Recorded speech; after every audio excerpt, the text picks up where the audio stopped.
warahmatullahi wabarakatuh. Kami dari kelompok 1 akan mempresentasikan keuangan negara dan akuntansi pemerintahan.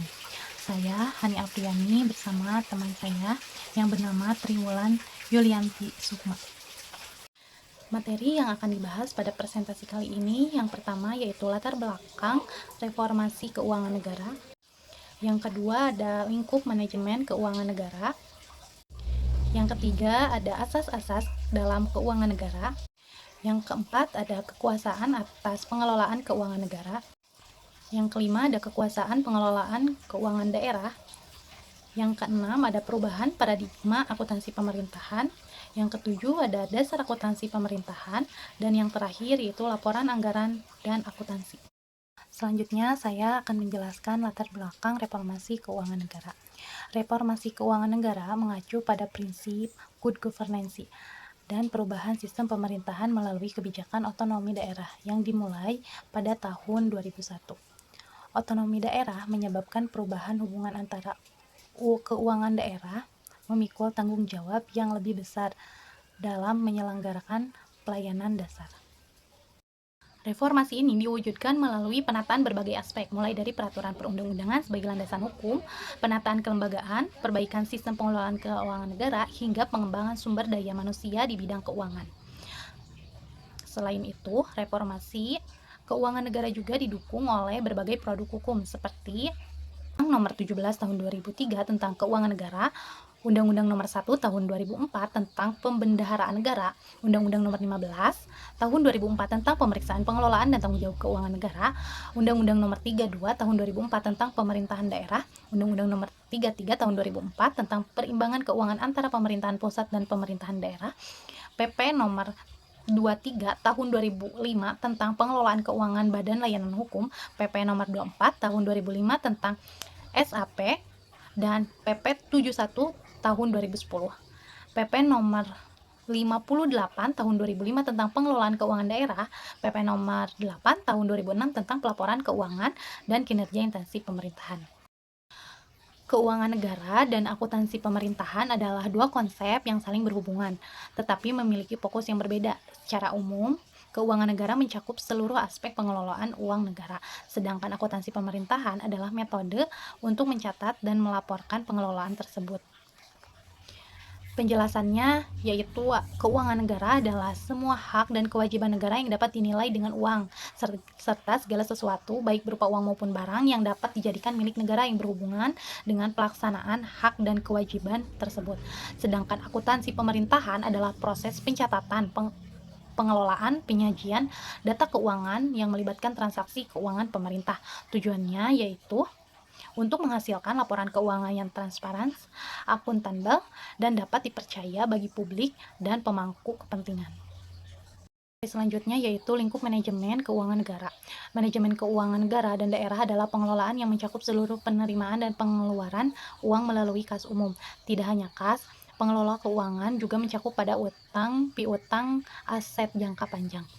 Pada pasal 1 ayat 5 PP nomor 58 tahun 2005, PKD didefinisikan sebagai semua hak dan kewajiban daerah dalam rangka penyelenggaraan pemerintah daerah yang dapat dinilai dengan uang, termasuk di dalamnya segala bentuk kekayaan yang berhubungan dengan hak dan kewajiban daerah tersebut. Selanjutnya, ada pasal 2 menyebutkan PKD mencakup yang A. Hak daerah memungut pajak, retribusi daerah, dan pinjaman. B. Kewajiban penyelenggaraan urusan pemerintahan dan bayar tagihan. Yang C. Penerimaan daerah. Yang D. Pengeluaran daerah. Yang E. Kekayaan daerah dan pihak lain yang dikuasai oleh pemerintah daerah. Yang E. Kekayaan pihak lain yang dikuasai oleh pemerintah daerah. Materi selanjutnya ada ajas-ajas dalam keuangan negara. Dalam rangka pengelolaan keuangan negara, dikenal adanya beberapa ajas yang sudah lazim digunakan. Di antaranya yaitu yang pertama ada ajas tahunan, artinya membatasi masa berlakunya anggaran pada suatu tahun tertentu. Yang kedua ada ajas universalitas yang mengharuskan agar setiap transaksi keuangan ditampilkan utuh dalam dokumen anggaran. Yang ketiga ada ajas spesialitas, mewajibkan agar kredit anggaran yang disediakan terinci secara jelas untuk peruntukannya. Yang keempat ada ajas kesatuan, yaitu menghendaki agar semua pendapat dan belanja negara atau daerah disajikan dalam satu dokumen anggaran. Selanjutnya adalah pengelolaan keuangan negara dan daerah juga mengadopsi ajas-ajas baru yang berasal dari best practices yang telah diterapkan di berbagai negara untuk menjamin keterselenggaranya pengelolaan keuangan negara atau daerah secara akuntabel dan transparan. Ajas-ajasnya yaitu yang pertama ada akuntabilitas berorientasi pada hasil. Pemerintah wajib mempertanggungjawabkan pengelolaan keuangan negara, baik pertanggungjawaban keuangan maupun pertanggungjawaban kinerja. Yang kedua ada profesionalitas, yaitu di mana keuangan negara harus dikelola secara profesional. Oleh karena itu, sumber daya manusia di bidang keuangan harus profesional, baik di lingkungan bendahara umum, negara atau daerah maupun di lingkungan pengguna anggaran atau barang. Yang ketiga ada proporsionalitas, yaitu sumber daya yang bersedia dialokasikan secara proporsional terhadap hasil yang akan dicapai. Hal ini diakomodasi dengan diterapkannya prinsip penganggaran berbasis kinerja.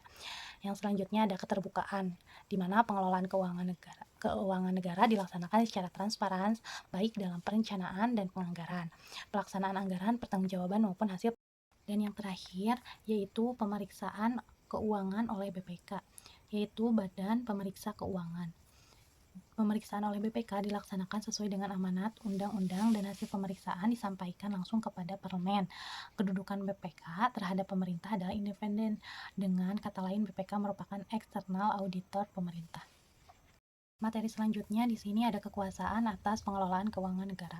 Berdasarkan pasal 6 Undang-Undang Nomor 17 Tahun 2003 tentang kekuasaan negara, Presiden selaku kepala pemerintahan adalah pemegang kekuasaan pengelolaan keuangan negara.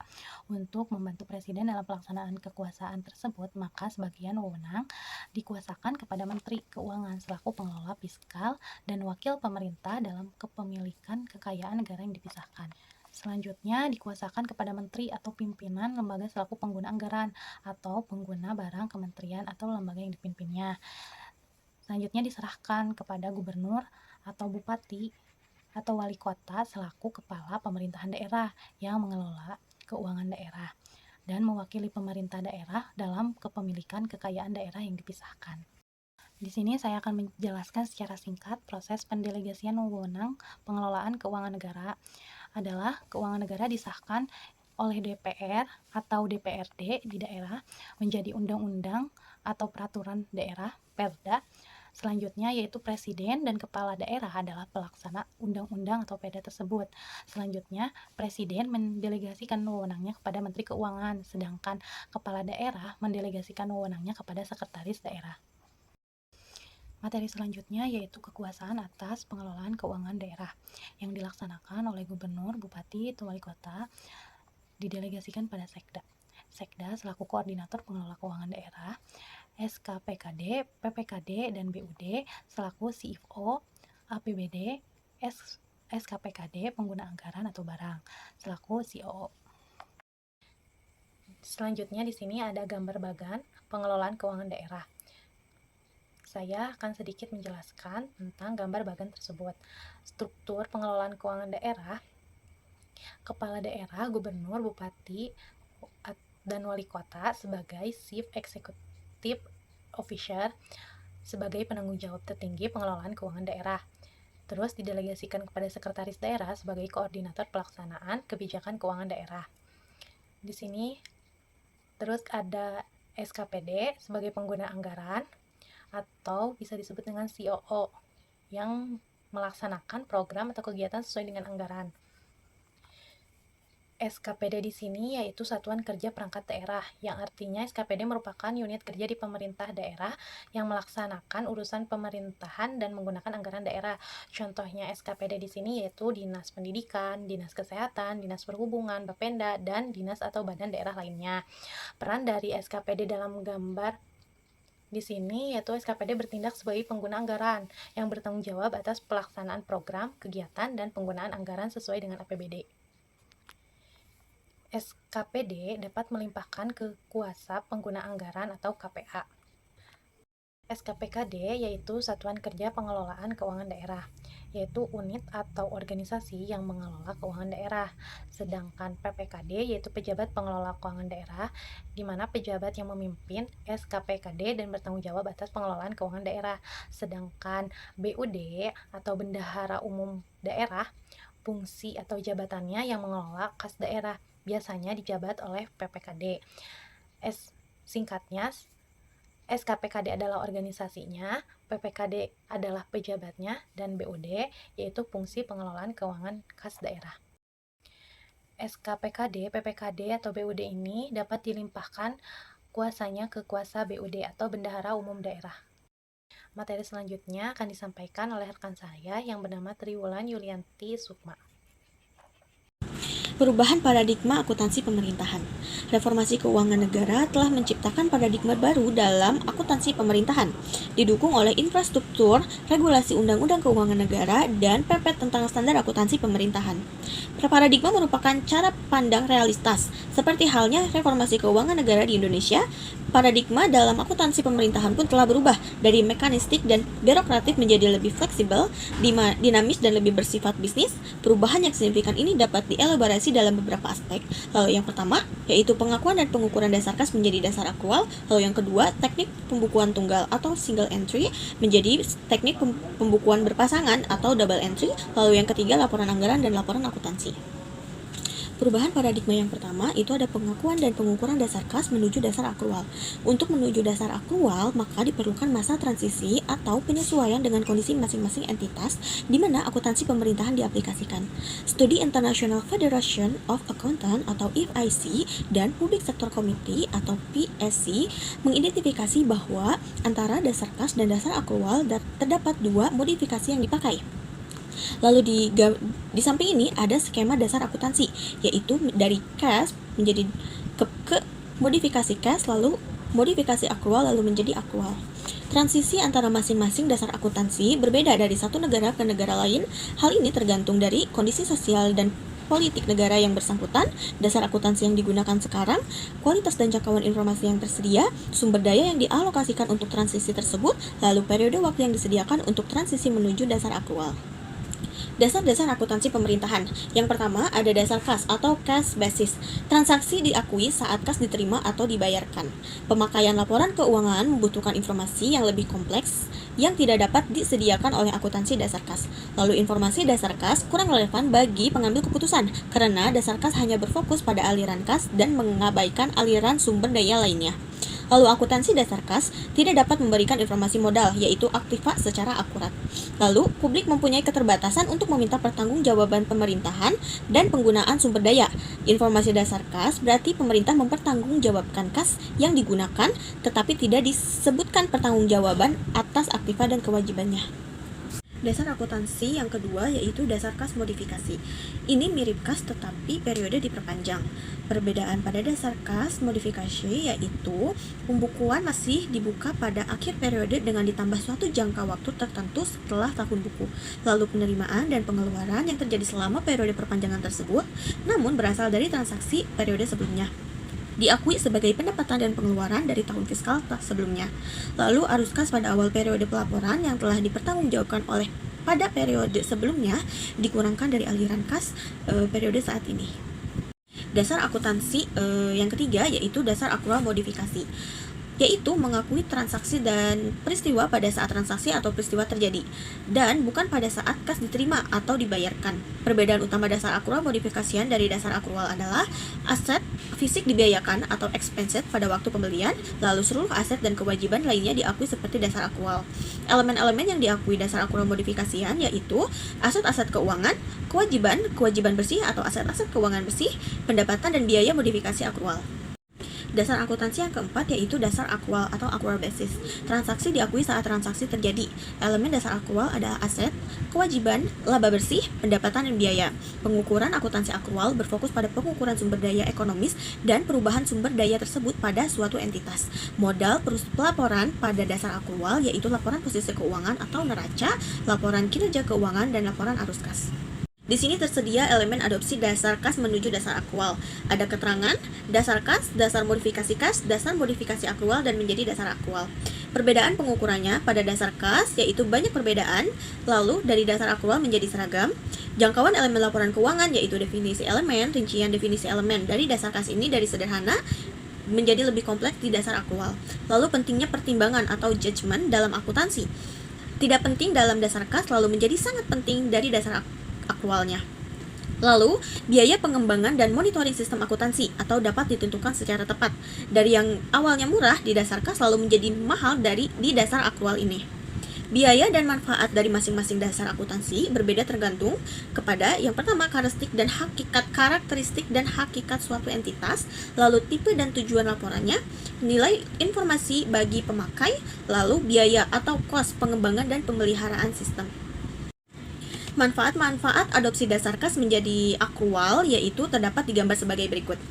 Di sini ada incremental benefit, yaitu manfaat tambahan. Di dasar kas ini ada less benefit atau manfaat yang lebih sedikit, lalu di dasar akrual ada more benefit, yaitu manfaat yang lebih banyak. Lalu ada improved decision making, yaitu peningkatan pengambilan keputusan. Di dasar kas ini yaitu less quality of FI, yaitu kualitas informasi keuangan lebih rendah. Lalu di dasar akrual ini menjadi more quality of FI, yaitu kualitas informasi keuangan lebih tinggi. Lalu ada obligation of to be accountable, yaitu kewajiban untuk akuntabel atau bertanggung jawab. Di mana di dasar kas ini ada less obligation, yaitu kewajiban akuntabilitas yang rendah atau terbatas. Lalu di dasar akrualnya yaitu ada more obligation, yaitu kewajiban akuntabilitas lebih tinggi atau menyeluruh. Lalu yang terakhir ini ada opportunity cost, yaitu biaya peluang. Di dasar kas ini ada not having info atau tidak memiliki info, yang di dasar akrualnya itu menjadi having info, yaitu memiliki info. Laporan anggaran dan akuntansi. Yang pertama itu laporan anggaran. Sebelum reformasi penyelenggara hanya diminta untuk melaporkan satu jenis laporan, yaitu laporan realisasi anggaran ditambah dengan nota perhitungan anggaran.